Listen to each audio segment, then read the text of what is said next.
آپ اولیاء کرام کے حالات پڑھیں، خواہ آپ حضرت فضیل بن عیاض، حضرت داؤد طائی علیہ رحمہ کو پڑھیں، حضرت بشر حافی علیہ رحمہ کو پڑھ لیں، آپ حضرت ابراہیم بن ادہم علیہ رحمہ کو پڑھ لیں، آپ مالک بن دینار علیہ رحمہ کو پڑھیں، آپ امام اعظم علیہ رحمہ کو پڑھ لیں، آپ غوث پاک کو پڑھ لیں،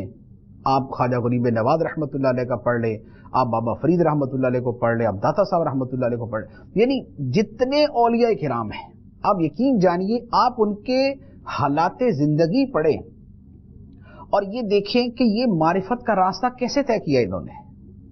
یہ مرتبہ ولایت ان کو کیسے ملا، یہ خدا کے اتنے مقرب کیسے بنے، اللہ تعالیٰ نے ان کے سامنے معرفت کو کیسے روشن کیا، کیسے کھولا، کس ذریعے سے کھولا۔ تو ولایت تو خدا کا فضل ہے، وہ محنت سے نہیں ملتی،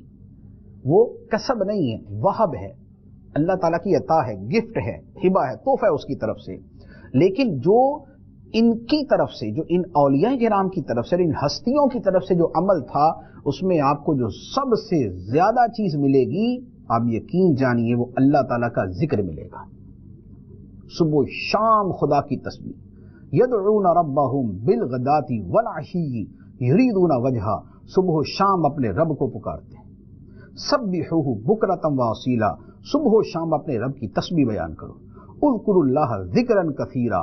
اللہ تعالیٰ کو بڑی کثرت کے ساتھ یاد کرتے تھے، الذین یذکرون اللہ قیاما وقعودا وعلی جنوبہم، اللہ کا ذکر کرتے تھے کھڑے بیٹھے لیٹے۔ ذکر الہی ان کی زندگی کا حصہ تھا۔ میں نے بعض اولیاء کرام کے حالات میں پڑھا، وہ فرماتے تھے کہ اللہ تعالیٰ کا ذکر اتنا شیریں ہے، اتنا میٹھا ہے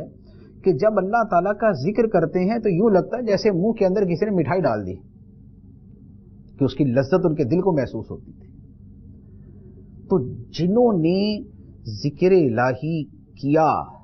اور اسے اپنی زندگی کا حصہ بنایا، تو ان کے لیے پھر اللہ تعالیٰ نے جو ان کو انعام اور اکرام ان کا کیا، انعام عطا فرمایا، ان کا اکرام کیا، وہ بھی سبحان اللہ، پھر ان کے مرتبے بھی اسی طرح بلند ہوئے۔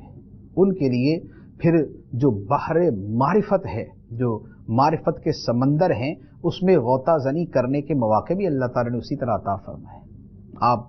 با یزید بستامی رحمۃ اللہ علیہ کو پڑھ لیں، آپ جنید بغدادی رحمۃ اللہ علیہ کو پڑھ لیں، آپ کو سب اللہ کے ذکر میں مشغول نظر آئیں گے۔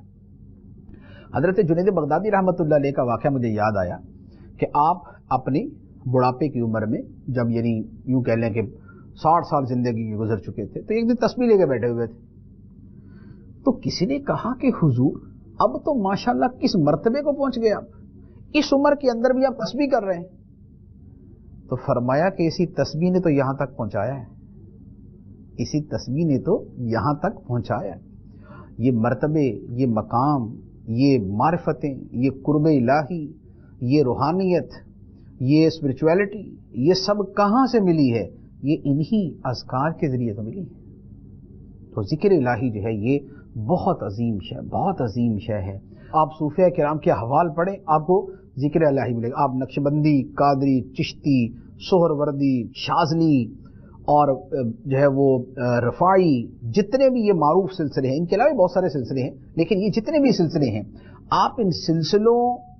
کے اذکار پڑھیں، ان سلسلوں کے معمولات پڑھیں، تو آپ کو سب کے اندر ملے گا کہ ذکر الہی سب سے بڑا پورشن ہوتا ہے، سب سے بڑا حصہ ہوتا ہے ان کے معمولات کا،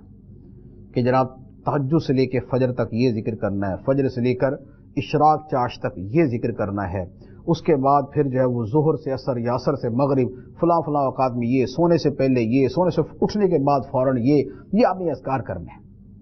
آپ کو یہ معمولات ملیں گے، اور یہ کیوں نہ ملیں؟ اس لیے کہ جب اللہ تعالیٰ ارشاد فرماتا ہے اذکروا اللہ ذکرا کثیرا، اللہ کو بڑی کثرت کے ساتھ یاد کرو،